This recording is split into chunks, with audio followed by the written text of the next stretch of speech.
Yes, ടീച്ചറെ, ഈ തിരുവനന്തപുരത്തെ അറബിക് കോളേജിലെ പീഡനം 13 വയസ്സുകാരനെ പ്രകൃതി വിരുദ്ധ പീഡനത്തിന് ഇരയാക്കി. അതിനെതിരെ ഒരു ഉസ്താദും മിണ്ടിയതായിട്ട് ഞാൻ കണ്ടിട്ടില്ല. മാത്രമല്ല, നേരത്തെ പറഞ്ഞ പോലെ ഈ മലദ്വാർ ഗോൾഡ് കടത്ത്, അതിനെതിരെ ഏതെങ്കിലും ഉസ്താദ് പ്രതികരിച്ചതായിട്ട് കണ്ടിട്ടില്ല. പക്ഷേ ഇതുപോലെ കുറേ വിടുവായന്മാർ, ആര് അടപ്പിക്കും ഇവരുടെ വായ്? മുസ്ലിം സ്ത്രീകൾ തന്നെ ഇതിന് നേതൃത്വം വഹിക്കുന്നുണ്ട് നല്ല രൂപത്തിൽ. ഇപ്പൊ ഈ വിഷയം വന്നതിന് ശേഷം തന്നെ ഒരുപാട് മുസ്ലിം പെൺകുട്ടികൾ എന്നെ തന്നെ കോണ്ടാക്ട് ചെയ്തിട്ടുണ്ട്. ടീച്ചറെ, ഞങ്ങളുടെ ശബ്ദമാണ് ശക്തമായിട്ട് നിങ്ങൾ പറയണം. ഇവർക്കൊക്കെ കുറച്ച് വിദ്യാഭ്യാസവും ഫിനാൻഷ്യലി ഫ്രീഡവും കിട്ടിയാൽ ഇവരത് പറയും. ഇപ്പൊ ഇന്ത്യൻ പാർലമെന്റിൽ ഒരു MP, എന്താണ്, ഒവൈസി, അദ്ദേഹം നടത്തിയ ഒരു പ്രഭാഷണം നമ്മൾ കേട്ടതാണ്. തലയിൽ തട്ടമിട്ട ഒരു പെണ്ണ് ഇന്ത്യ ഭരിക്കുന്ന ഒരു ദിവസമാണ് ഞാൻ സ്വപ്നം കാണുന്നതെന്ന്. ഇത് തെറ്റിദ്ധരിപ്പിക്കുന്നതും വർഗീയത ഉണ്ടാക്കുന്നതും മതേതര ജനാധിപത്യ രാജ്യമായ ഇന്ത്യയുടെ ഭരണഘടനയെ അപമാനിക്കുന്നതുമായിട്ടൊരു പ്രസ്താവനയാണ്. ഇടകലരരുത്, ഇടകലർന്നാൽ ഇടിഞ്ഞു വീഴുന്ന മതത്തെ സംബന്ധിച്ച് പറഞ്ഞതും ജനാധിപത്യത്തെ തുണിപൊക്കി കാണിക്കുന്നതിന് തുല്യമായിട്ടൊരു പ്രസ്താവനയാണ്.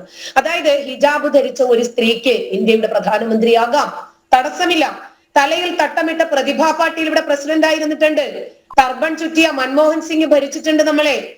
ഒരു ഹിജാബ് ഇട്ടതോ ടർബൻ ചുറ്റിയതോ ജീൻസും ടോപ്പും ഇട്ടതോ അതല്ലെങ്കിൽ നൈറ്റി ഇട്ടതോ ഇതൊന്നുമല്ല ഒരാളെ ഒരു പദവിക്ക് അർഹനാക്കുന്നത്. ഹിജാബ് ഇട്ട ഒരു ആയിഷയോ ഒരു ഖദീജയോ ഒരു നഫീസുമ്മയ്ക്കോ ഇന്ന് വരെ അത് സാധിക്കാതെ പോയത് നമ്മുടെ രാജ്യം വർഗീയമായത് കൊണ്ടല്ല, ഇവരുടെ ഈ മതത്തിന്റെയും ഇതുപോലെയുള്ള പൊറോട്ട കെട്ടുകാരായിട്ടുള്ള തലച്ചോറ്, മതത്തിന് പിന്നിൽ പണയം വെച്ചിരിക്കുന്ന, മതമാകുന്ന ക്യാൻസർ തലച്ചോറിൽ ബാധിച്ചിരിക്കുന്ന ഇത്തരം പിന്തിരിപ്പന്മാരുടെയും കുഴപ്പം ഒന്നുകൊണ്ട് മാത്രമാണ്. സ്വതന്ത്ര ഇന്ത്യയുടെ ചരിത്രത്തിൽ 3 പ്രസിഡന്റുമാർ മുസ്ലിം കമ്മ്യൂണിറ്റിയിൽ നിന്നുള്ളവരുണ്ടായിട്ടുണ്ട്. ഇവിടെ ആകെ ഒരു വനിത മാത്രമേ പ്രധാനമന്ത്രി പദത്തിൽ ഇരുന്നിട്ടുള്ളൂ. വനിതകളുടെ കാര്യത്തിൽ നമ്മൾ എത്രയോ പുറകിലാണ് എന്നതാണ് യാഥാർത്ഥ്യം. മതം നോക്കിയല്ല, രാജ്യത്തെ വനിതാ പിന്നോക്ക അവസ്ഥയാണ് നമുക്ക് അതിനകത്ത് മനസ്സിലാക്കുന്നത്. തലയിൽ തൊപ്പി വെച്ച്, മീശ പിടിച്ച്, താടി വെച്ച് മതമൗലികവാദത്തിന്റെ എല്ലാ അടയാഭരണങ്ങളും എടുത്തണിഞ്ഞ് ഇന്നും ഇന്ത്യൻ പാർലമെന്റിൽ ഇതുപോലെയുള്ള മൂരാച്ചികൾ ഇരിക്കുന്നുണ്ട്. ജനാധിപത്യത്തിന്റെ മഹത്വമാണത്. സ്ത്രീകളെ വസ്ത്രത്തിനകത്ത് തളച്ചിടാൻ നോക്കുന്നത്, മുഖം പോലും പുറത്തു കാണിക്കാൻ അനുവദിക്കാതെ അവരെ ഇങ്ങനെ ഒരു പേറുയന്ത്രമാക്കി മാറ്റാൻ ശ്രമിക്കുന്നത്, വിദ്യാഭ്യാസത്തെക്കാൾ മതമാണ് ഞങ്ങൾക്ക് വലുത് എന്ന് പറയുന്ന പിന്തിരിപ്പന്മാർ ഈ വിഭാഗത്തിനകത്തുള്ളത് കൊണ്ടാണ്. അതുകൊണ്ടാണ് മുസ്ലിം സ്ത്രീകളെ പിന്നോട്ട് നയിക്കുന്നത്. ഇവരുടെ മതം തന്നെയാണ് മുസ്ലിം സ്ത്രീകൾക്ക് സ്വാതന്ത്ര്യം നൽകുന്നതിൽ നിന്നും അവരെ തടയുന്നത് എന്ന് മനസ്സിലാക്കി 19കാരി മലപ്പുറത്തിന്റെ മണ്ണിൽ പൈലറ്റായ നാടാണിത്. സ്കൂട്ടർ ഓടിച്ചതിന്റെ പേരിൽ കാല് തല്ലി ഓടിച്ചത് അയൽവാസിയായ മുഹമ്മദ് യൂസഫാണ്. മലപ്പുറംകാരിയുടെ, പെരിന്തൽമണ്ണ സ്വദേശിയുടെ ആ മണ്ണിൽ നിന്നും ഒരു പൈലറ്റ് ഉയർത്തെഴുന്നേറ്റ് വന്നത് ഈ മതത്തിന്റെ ക്യാൻസർ ആകുന്ന ആശയങ്ങൾ പേറുന്ന ഇത്തരം മൂരാച്ചികളെയും വലിച്ചെറിഞ്ഞിട്ട് അവരെ ചവിട്ടി മെതിച്ച് മുന്നോട്ട് പോയത് കൊണ്ടാണ്. ഇപ്പൊ മുസ്ലിം സ്ത്രീകൾ ഇലക്ഷന് നിൽക്കുന്നത് പോലും മതവിലക്കുകളെ പരിഗണിച്ചിട്ടല്ല, അവഗണിച്ചിട്ടാണ്. ഇവിടെ നടത്തുന്ന ഹിജാബ് അനുകൂല പോരാട്ടങ്ങൾ, പ്രസ്താവനകള് മുസ്ലിം സ്ത്രീയുടെ സ്വാതന്ത്ര്യത്തിനും ക്ഷേമത്തിനും വേണ്ടിയല്ല. അവരെ ഒരു വസ്ത്രത്തിനകത്ത് കെട്ടിയിടാനും പേറുയന്ത്രമാക്കി അടിമക്കുപ്പായത്തിനകത്ത് തളച്ചിടുന്നതിന് വേണ്ടിയാണ്. അവരുടെ ആഗ്രഹങ്ങളെയും ചിന്തകളെയും സ്വാതന്ത്ര്യത്തെയും വിദ്യാഭ്യാസത്തെയും സ്വപ്നങ്ങളെയും ഒക്കെ വരി ഉടയ്ക്കാനുള്ള പ്രാകൃതമായിട്ടുള്ള ഒരു മത തലച്ചോറിന്റെ ഗൂഢമായിട്ടുള്ള ലക്ഷ്യമാണ് ഇത്. നഗ്ന സത്യമാണ് എന്ന് മുസ്ലിം സ്ത്രീകൾ മനസ്സിലാക്കുന്നുണ്ട്. കുറച്ച് മൗലികവാദികള്, ഇവരുടെ ലക്ഷ്യം എന്താണ്? നാളത്തെ അഫ്ഗാനാണ്, നാളത്തെ താലിബാനികളെ ഉണ്ടാക്കുന്നതിന് വേണ്ടി, ഒരു താലിബാൻ ഉണ്ടാക്കുന്നതിന് വേണ്ടിയാണ്. വ്യക്തി സ്വാതന്ത്ര്യത്തിന്റെ ഒക്കെ പേര് ഇടയ്ക്കിടയ്ക്ക് പറയുമെങ്കിൽ പോലും ഇത്തരം പിന്തിരിപ്പന്മാർ ഇത്തരം ആശയങ്ങൾ പുറത്തു പറയുമ്പോൾ മുസ്ലിം സ്ത്രീകൾ മതത്തിന്റെ വേലിക്കെട്ടുകൾ പൊട്ടിച്ചുകൊണ്ട് പുറത്തു വരും.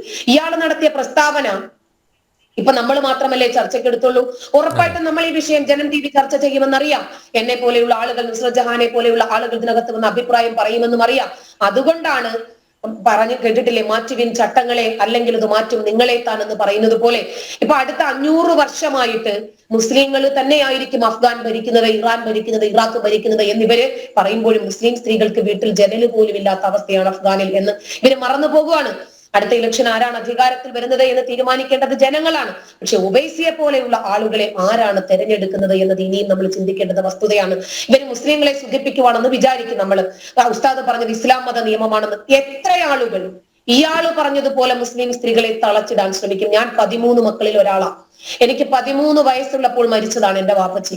എന്റെ ഉമ്മ പാറമടയിൽ നെറ്റിലടിക്കാൻ പോയി വരെയാണ് ഞങ്ങളെ വളർത്തിയിട്ടുള്ളത്.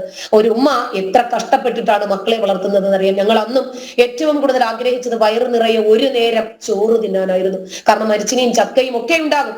അപ്പൊ നമ്മൾ പട്ടിണി കിടക്കുമ്പോൾ നമ്മൾ പട്ടിണിയാണോ കിടക്കുന്നത് എന്ന് ചോദിക്കാൻ, നമ്മൾ ഭക്ഷണം കഴിച്ചോ, മക്കൾക്ക് വിദ്യാഭ്യാസം കൊടുക്കുന്നുണ്ടോ, നിങ്ങൾക്ക് ഉറങ്ങാൻ നമ്മുടെ വീട്ടിൽ നിന്ന് മുകളിലോട്ട് നോക്കിയാൽ ആകാശം മുഴുവനും കാണാം, ഓലമേഞ്ഞ വീട് ഈർക്കിൽ മാത്രമേ കാണൂ. ആ സാഹചര്യത്തിൽ ജീവിക്കുമ്പോൾ നമ്മൾ തിന്നോ കുടിച്ചോ ഉടുത്തോ പഠിച്ചോ എന്നൊന്നും ചോദിക്കാൻ ആരും ഉണ്ടാകത്തില്ല. കരക്കെടുക്കാനാകുമ്പോൾ ഒരുപാട് കരങ്ങൾ നീണ്ടുവരും. ഇത്തരം പ്രസ്താവനകളിലൂടെ ഇവിടെ ഉണർത്താൻ ശ്രമിക്കുന്നത് കേരളക്കരയിലെ മുസ്ലിം സ്ത്രീകളെയാണ്. അതുകൊണ്ട് ടർബൻ ധരിച്ചാലും ഹിജാബ് ധരിച്ചാലും ആർക്ക് പ്രധാനമന്ത്രിയാകാനും അവകാശമുള്ള ഒരു രാജ്യത്ത് ഹിജാബ് ഇട്ട ആള് നാളെ പ്രധാനമന്ത്രിയാകുമെന്ന് പറഞ്ഞാൽ അത് ജനാധിപത്യത്തിന്റെ മാധുര്യമാണ്. സംഘപരിവാറും BJPയും ഒക്കെ ഭരിക്കുന്ന ഈ ഭാരതത്തിൽ തീർച്ചയായിട്ടും ഒവൈസിയെ പോലെയുള്ള ആളുകൾക്ക് അത് പറയാൻ പറ്റും.